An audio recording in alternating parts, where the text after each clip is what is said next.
नमस्कार, मी प्रीती अभिजित गायकवाड सारांशच्या आजच्या या फ्रेश एपिसोडमध्ये तुम्हा सर्वांचं खूप खूप स्वागत करते.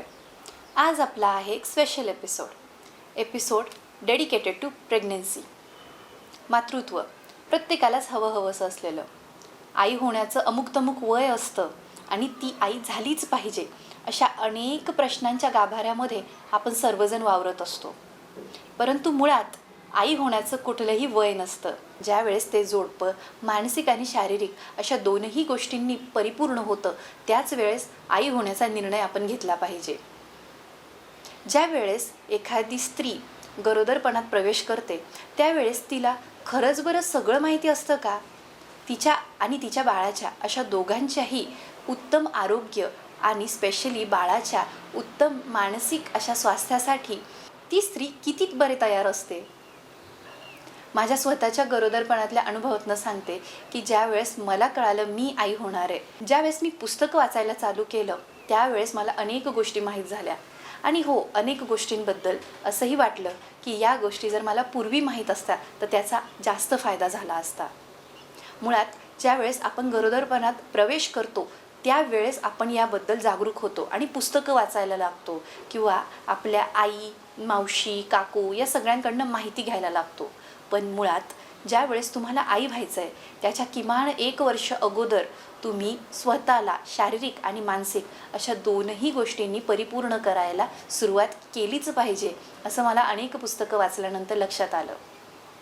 त्याचसाठी आजचा हा स्पेशल एपिसोड. ज्या स्वतः गरोदरपणात आहात किंवा ज्यांना ती तयारी करायची आहे तर या तयारीसाठी मुबलक असा वेळ तुम्हाला मिळावा यासाठी आज मी 2च पुस्तकं तुम्हाला सुचवणार आहे. आणि खरंच सांगते, किमान ही 2 तरी पुस्तके तुम्ही वाचा. बाजारामध्ये प्रेग्नन्सी या विषयाखाली अनेक पुस्तकं आहेत, परंतु त्यातल्या त्यात 2 अशी जी फेमसही आहेत आणि हो त्यातले कंटेंट वर्थ रीडिंग आहेत. असे 2 पुस्तकं मी आज तुम्हाला सुचवणार आहे. प्रेग्नन्सीसाठी सगळ्यात महत्त्वाचं आहे ते शारीरिक तयार होणं आणि त्यासाठी स्त्रीला बरीच मेहनत घ्यायला हवी. जसे की तिचा व्यायाम, आहार, विहार या सगळ्याच गोष्टींचा तिने 1 वर्ष अगोदर तरी, हो असे मी नाही तर रुजुता दिवेकरचं प्रेग्नन्सी हे पुस्तक मी स्पेशल यासाठी वाचलं आहे.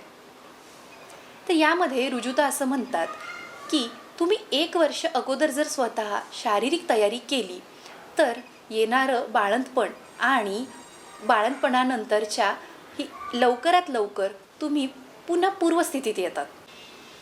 रुजुता ज्या स्वतः सेलिब्रिटीजना फिटनेस ट्रेनिंग देतात.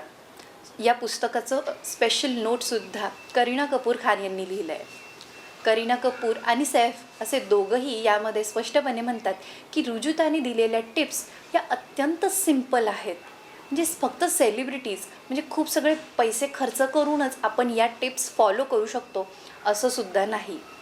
अगदी घरगुती आणि आपल्यातली वाटणारी ही रुजुता आपल्याला खूप महत्त्वाच्या टिप्स सहजपणे देऊन जाते. प्रेग्नन्सी या पुस्तकाचे महत्त्वाचे भाग हे तिने 3 टप्प्यात केलेले आहे. जसे पहिलं आहे बिफोर प्रेग्नन्सी, मग during and third is after pregnancy.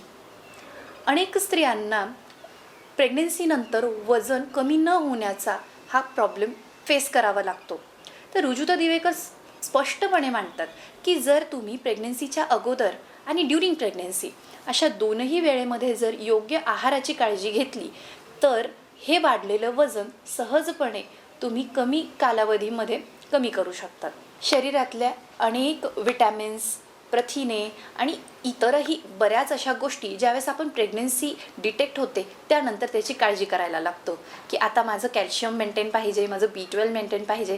पण हीच काळजी जर आपण वर्षभर अगोदर घेतली तर आपल्याला ड्युरिंग प्रेग्नन्सी सप्लिमेंट्सवर कमी अवलंबून राहावं लागतं आणि बाळ सुदृढ असं राहतं. आता हे झालं शारीरिक. बाळाच्या मानसिक आरोग्यासाठी सुद्धा अनेक अशी फळे आणि अन्नाचे असे भाग असतात की जे सहजपणे आपल्या रोजच्या जीवनातून आपण घेऊ शकतो. रुजुता दिवेकर यांनी स्पष्टपणे सांगितलेलं आहे की असे अनेक विटॅमिन्सच्या गोळ्या जे करू शकत नाही ते तुमच्या प्लेटमधली एका कोपऱ्यामध्ये बसलेली चटणी ते देऊन जाते. म्हणजेच विचार करा, किती छोट्याशा गोष्टी असतात की जे आपल्याला माहीत नसतात किंवा आपण त्याला अंडर एस्टिमेट करतो. परंतु याच गोष्टी जर तुम्हाला माहीत करून घ्यायच्या असतील तर ही अशी काही पुस्तके आपण नक्कीच वाचली पाहिजे. बिफोर प्रेग्नन्सीमध्ये सुद्धा त्यांनी अजून एक गोष्ट नमूद केलेली आहे की खूप वेळेस आजकाल प्रेग्नंट आहे म्हणून योगा करायचे, व्यायाम करायचे एक नवीनच प्रचलित होत चाललेली सवय. परंतु जर तुम्ही वर्षभर अगोदर स्वतः व्यायाम करत असाल तरच तुम्ही ड्युरिंग प्रेग्नन्सी व्यायाम करू शकता. आणि असा व्यायाम केला तरच तुम्हाला प्रसव कळा या कमी वेदनादायी किंवा सहनशील राहणार आहेत. म्हणजेच स्वतःला शारीरिकदृष्ट्या जर तुम्हाला सुदृढ करायचं असेल, प्रेग्नन्सीसाठी तयार करायचं असेल तर हा प्रवास फक्त 9 महिने 9 दिवसांचा बिलकुल नाही, तर ते आहे तुमचं सुरुवातीपासूनचं आरोग्य. आणि त्याचसाठी स्वतःकडे शारीरिकदृष्ट्या किती लक्ष देणं आवश्यक आहे ते रुजुता दिवेकर या पुस्तकामधनं सांगतात. पुस्तकाच्या पहिल्या भागामध्ये आपण सुरुवातीला किमान एक वर्ष काय करायला हवं हे आपल्याला वाचायला मिळते. ड्युरिंग प्रेग्नन्सी तर 3 ट्रायमेस्टरमध्ये त्यांनी ते डिवाईड केलेलं आहे आणि त्या ट्रायमेस्टरमध्ये बाळाची होत जाणारी वाढ आणि त्याला आवश्यक असणारे अन्न असा भाग करून 3 वेगवेगळे आपल्याला डाएट्स त्यांनी फॉलो करायला दिलेले आहेत. आणि ते सुद्धा अगदी सहज सोपे आहे. म्हणजे आता रुजुताने दिलेलं आहे म्हणजे बापरे, सेलिब्रिटीचे ते फिटनेस ट्रेनर आहे, खूपच काहीतरी अवघड असणार, आपल्याला मार्केटमध्ये मिळेल का, असे अनेक प्रश्न जर तुम्हाला वाटत असेल तर प्लीज होल्ड युअर हॉर्सेस. यामध्ये दिलेले डाएट हे अगदी तुमच्या माझ्या सारख्यांच्या घरामध्ये जे अन्न शिजतं त्यातलंच आहे. त्यानंतर बाळंतपणामध्येही काय खावं जे बाळासाठी आणि स्पेशली अगदी कमकुवत झालेल्या आईसाठी काय योग्य आहे असं सगळं अन्न यामध्ये आपल्याला वाचायला मिळतं. आणि थर्ड याच्यामध्ये आपण पुन्हा बॅक इन शेप, स्पेशली प्रत्येक स्त्रीला हीच काळजी असते की प्रेग्नन्सीनंतर ती शेपमध्ये म्हणजेच पूर्ववत कशी होणार याची तिची जी काळजी आहे ती रुजुता बऱ्यापैकीच कमी करते. आणि यासाठी हे पुस्तक आपण नक्कीच वाचावं.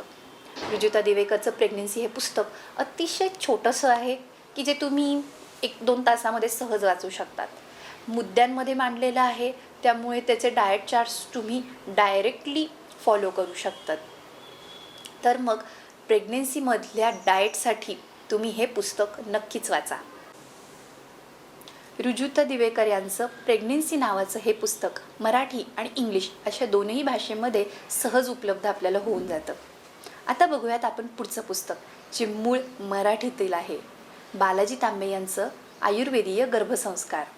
या पुस्तकाच्या स्पेशालिटीबद्दल तर काय सांगावं. अमेरिकेतल्या लायब्ररी ऑफ काँग्रेसमध्ये एक संदर्भ ग्रंथ म्हणून निवड झालेलं प्रेग्नन्सी या विषयामधलं हे पुस्तक. हे पुस्तक दिसायला जरी जरा मोठं वाटत असलं तरीही सुरुवातीपासून शेवटपर्यंत म्हणजेच अगदी पूर्व प्रेग्नन्सी म्हणजेच गर्भधारणा होण्याच्या अगोदर ते बाळ अगदी 2-3 वर्षाचं होईपर्यंत असा संपूर्ण प्रवासामध्ये हे पुस्तक आपल्याला साथ देतं. एकदा गर्भधारणा झाल्यानंतर त्या स्त्रीची कशी काळजी घेतली जावी, अर्थातच तिचा आहार आणि विचार या दोनही गोष्टी कसे असावे याबद्दल बालाजी तांबे यांनी अतिशय मुद्देसूद शब्दामध्ये आपल्यासमोर मांडलेलं आहे. त्याचसोबत प्रसूतीपूर्व आपण काय तयारी करायला हवी, शारीरिक तयारी तर अन्न आणि तिच्यासोबतच्या असलेल्या विचाराने सहवासाने होते. गर्भधारणा झाल्यानंतर आणि ते 9 महिने 9 दिवस त्याचसोबत प्रसूतीची तयारी आणि बाळंतिणीची काळजी कशी घ्यावी याबद्दल अनेक माहिती आपल्याला या पुस्तकामध्ये वाचायला मिळते. हे पुस्तक वाचल्यानंतर आपली मानसिक तयारीसुद्धा खूप चांगल्या पद्धतीने होते की असलेल्या प्रसव काळांना आपण तोंड कसे देऊ शकतो याबद्दल सुद्धा खूप छान माहिती आपल्याला बालाजी तांबेंच्या या पुस्तकामध्ये वाचायला मिळते. एक मराठीतील परिपूर्ण असलेलं हे पुस्तक इंग्लिश आणि गुजराती याही भाषेमध्ये उपलब्ध आहे. या पुस्तकामध्ये आपल्याला अनेक योगासनांचे प्रकारही वाचायला मिळतात की जे कुठलीही प्रेग्नेंट स्त्री कुठल्या महिन्यामध्ये कुठल्या योगाभ्यास ती करू शकते याबद्दल एक व्यवस्थित माहिती त्या पुस्तकामध्ये आहे. अनेक रेसिपीजसुद्धा आहेत, स्पेशली गर्भवती आणि तिच्या बाळासाठीही उपयुक्त ठरतात. हे पुस्तक एक गर्भसंस्कारातील परिपूर्ण असं पुस्तकसुद्धा म्हणता येईल. बालाजी तांबे यांचं हे पुस्तक फक्त आपल्या देशातच नाही तर देश विदेशामध्ये अतिशय प्रख्यात झालेलं आहे. या पुस्तकामधली सुटसुटीत भाषा आणि बालाजी तांबे यांचा 40 वर्षांचा अभ्यास असं सगळ्याचं मिश्रण असलेलं हे पुस्तक आपल्याला ऑनलाईनसुद्धा उपलब्ध होऊन जातं आणि मार्केटमध्ये तर ते सहजच मिळून जातं. आज आपण प्रेग्नन्सी या विषयातले 2 पुस्तकं बघितली. एक रुजुता दिवेकर यांचं स्पेशली डाएटच्या संबंधी असलेलं की जे आपल्याला शारीरिक पद्धतीने तयार करतं प्रेग्नन्सीसाठी, आणि बालाजी तांबे यांचं परिपूर्ण असं पुस्तक की जे आपल्याला शारीरिक आणि मानसिक अशा सगळ्याच प्रवासामध्ये मदत करतं. तर बिफोर प्रेग्नन्सी ही 2 पुस्तकं तुम्ही नक्कीच वाचा.